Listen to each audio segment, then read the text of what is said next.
गुरुर्देवो महेश्वरः गुरुरेव परं ब्रह्म तस्मै श्री गुरवे नमः।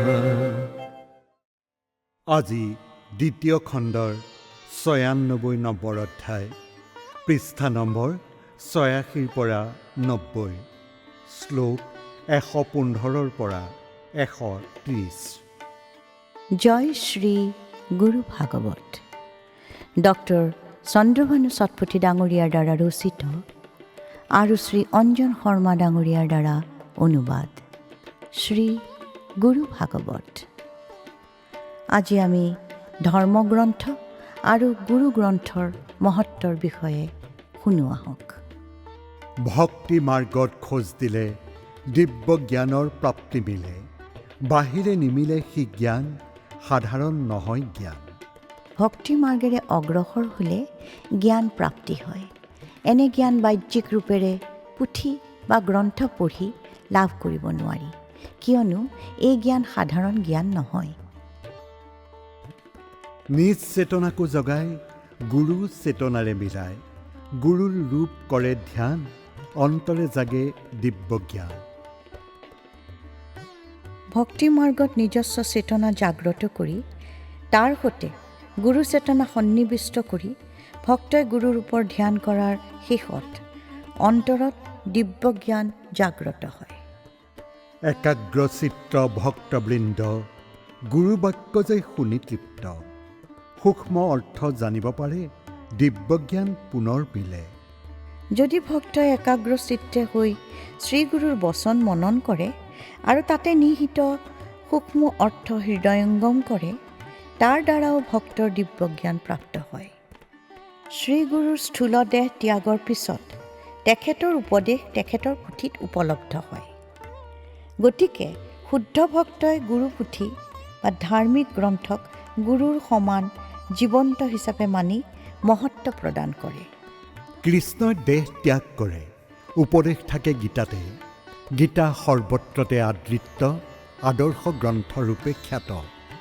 শ্ৰীকৃষ্ণৰ স্থূল দেহ ত্যাগৰ পিছত তেখেতৰ উপদেশ হিচাপে গীতা আজিও বিদ্যমান। সেই গীতা সকলোতে আদৰণীয় আৰু এক আদৰ্শ গ্ৰন্থ হিচাপে বিশ্বখ্যাত।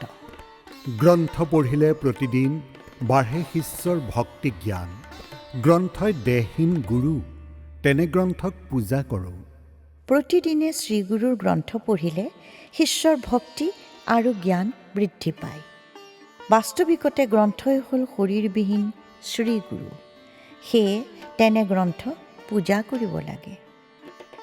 হে গুৰুদেৱ মহাৰাজ, ৰোপণ কৰা জ্ঞান বীজ, গ্ৰন্থত মিলে বাহ্য জ্ঞান, গুৰুৰে আন্তৰিক জ্ঞান। হে গুৰুদেৱ মহাৰাজ, আপুনি আমাৰ মাজত জ্ঞানৰ বীজ ৰোপণ কৰক। গ্ৰন্থৰ পৰা বাহ্যিক জ্ঞান লাভ হয়, কিন্তু আপোনাৰ পৰা আন্তৰিক জ্ঞান প্ৰাপ্ত হয়। বিশেষভাৱে পাঠ হ'লে গ্ৰন্থতে কিছু জ্ঞান মিলে, সেয়া মনন কৰি কৰি মাহাত্ম্য বুজিব পাৰি। গ্ৰন্থক বিশেষভাৱে পাৰায়ণ শ্ৰদ্ধাপূৰ্বক পঠন কৰিলে ভক্তই কিছু জ্ঞান লাভ কৰে, আৰু ভক্তই মনৰ ভিতৰত সেই বিষয়ে যিমানেই চিন্তা কৰে সিমানেই অধিক মাহাত্ম্য বুজি পায়। হৈ পৰিল ভক্ত ব্যাকুল, তুমি সিঁচা কৰোণা জল, তোমাৰ কৃপাৰূপ দেখি সন্তপ্ত ভক্ত হয় সুখী। ভক্ত যেতিয়া ব্যাকুল হয়, তেতিয়া আপুনি কৰোণাৰূপী জলেৰে ভক্তৰ ব্যাকুলতা দূৰ কৰে, আৰু আপোনাৰ কৃপাময় ৰূপ দেখা পাই দুখী ভক্তও সুখী হৈ পৰে। মন হৈ পৰে ভক্তিময়, মহাভাৱ হয় উদয়, চেতনা হয় বিস্তাৰিত, শুদ্ধ ভাৱ হয় জাগ্ৰত। তেতিয়া সেই ভক্তৰ মন ভক্তিময় হৈ পৰে আৰু ভক্তৰ হৃদয়ত দিব্য ভাৱ উৎপন্ন হ'বলৈ ধৰে। ভক্তৰ চেতনা বিস্তাৰ হৈ পৰে আৰু মনত শুদ্ধ ভাৱ জাগ্ৰত হ'বলৈ ধৰে। গুৰুবৰ হে গুৰুবৰ, ভক্ত জীৱনে সূত্ৰধাৰ, ভক্তক টানিবা যিদৰে, ভক্ত চলিব সেইদৰে।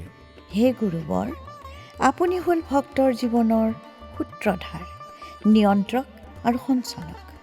ভক্তক আপুনি যি প্ৰকাৰে টানিব ভক্তই সেই প্ৰকাৰেই চলিব, অৰ্থাৎ সেই প্ৰকাৰেই কাৰ্য কৰিব। দেখাত গুৰু নৰৰূপী, অন্তৰেৰে পিছে শ্ৰীহৰি। শ্ৰীগুৰু হ'লে অপ্ৰসন্ন, ভগৱান হয় বিষণ্ণ।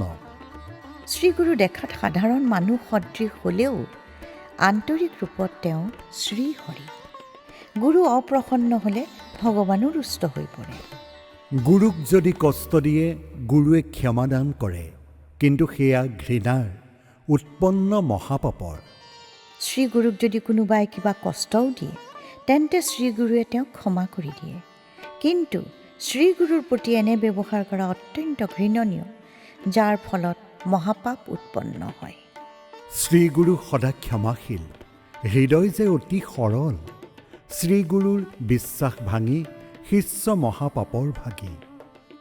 শ্ৰীগুৰু সদায় ক্ষমাশীল, কিয়নো তেখেতৰ হৃদয় অত্যন্ত সৰল। শ্ৰীগুৰুৰ বিশ্বাস ভংগ কৰি শিষ্যই ঘোৰ পাপ কৰে। গুৰুক কৰে উপহাস, ভক্তৰ গৰ্ব হয় নাশ।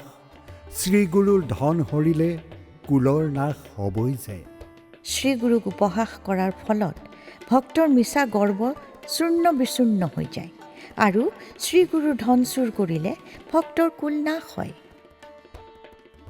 গুৰুৱে নিদিলে শাপ, প্ৰকৃতিয়ে দিয়ে অভিশাপ। গুৰুক সূক্ষ্ম শক্তিবোৰে প্ৰতিক্ষণে যে ৰক্ষা কৰে। ভক্তই এনে কৰা স্বত্তেও শ্ৰীগুৰুৱে সেই ভক্তক অভিশাপ নিদিলেও প্ৰকৃতিয়ে কিন্তু ক্ষমা নকৰে। অভিশাপ দিয়ে স্বয়ং প্ৰকৃতিয়ে, কিয়নো সূক্ষ্ম শক্তিবোৰে শ্ৰীগুৰুক প্ৰতিক্ষণে আৱৰি থাকে, ৰক্ষা কৰি থাকে। আজিলৈ আমি ইমানতে সামৰিলোঁ। অহা খণ্ডত পুনৰাই লগ পাম। জয় শ্ৰী গুৰু ভাগৱত।